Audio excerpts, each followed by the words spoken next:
Thank you po. Thank you. Thank you and good afternoon to everybody. Allow me to introduce the legal staff which prepared these referrals to the Ombudsman. First, I like to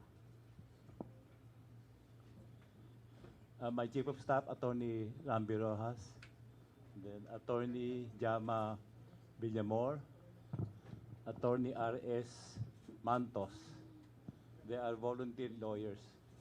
Then, with much help, 8 lawyers from the Public Attorney's Office, as detailed to us by Chief Presida Acosta, and they are Attorney Nazario Bancaro Jr., Attorney Demeter Huerta,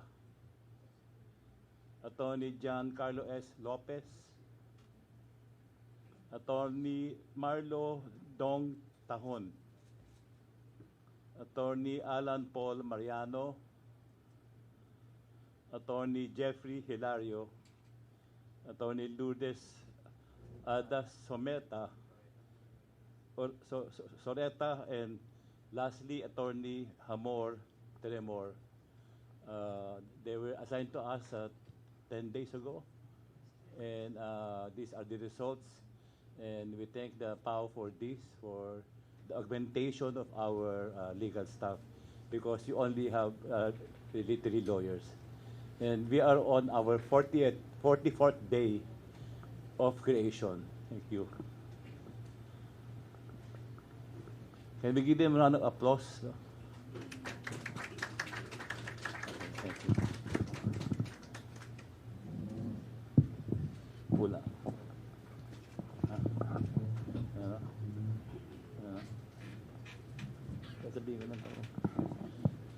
This morning, I already gave a press conference. I've read already this press release, so I'll just read another one. The Independent Commission for Infrastructure, ICI, has submitted interim report and recommendation number 2025-002 to the Office of the Ombudsman, following an investigation into alleged large-scale corruption and fund diversion within the Department of Public Works and Highways flood control program. The inquiry launched in September 2025 focused on reports of collusion among legislators, DPWH officials, and private contractors in the misuse of allocations for flood control projects.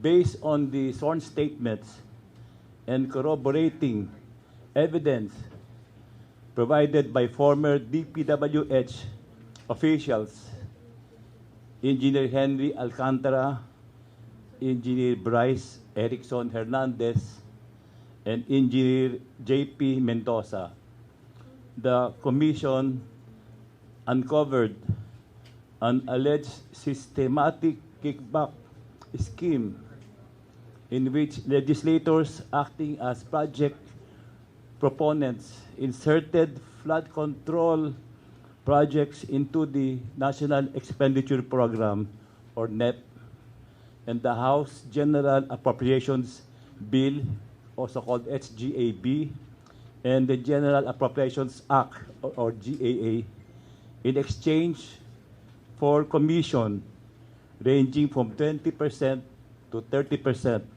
of the project cost. Payments were reportedly coursed through DPWH engineers and cooperating contractors to secure projects and awards and facilitate the release.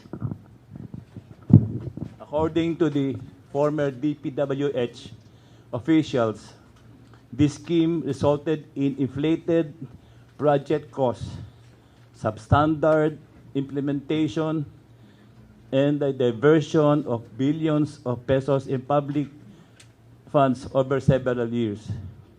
Among those implicated are Senators Joel Villanueva and Senator Jinggoy Estrada, former DPWH Undersecretary Roberto Bernardo, and Commissioner Audit Commissioner Mario Lipana. The alleged participation appears to constitute violations of Article 210 to 212 of the revised Penal Code on bribery and corruption of public officers.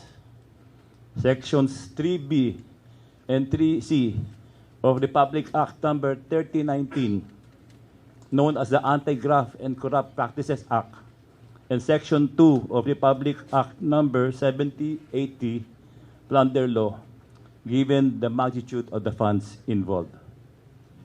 So I'll just state a little of what I said earlier.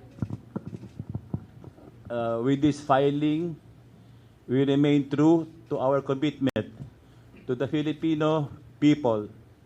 No one will be spared in this fight against corruption. Politicians and government officials will be investigated and charged by credible evidence. Those found responsible will face the consequences and held accountable under the rule of law. To aspiring criminals, crime will not and crime does not pay. We will continue to investigate, follow the evidence, and pursue charges to the very last man involved. Justice will not be delayed. This is our promise to our countrymen. Thank you and salamat po.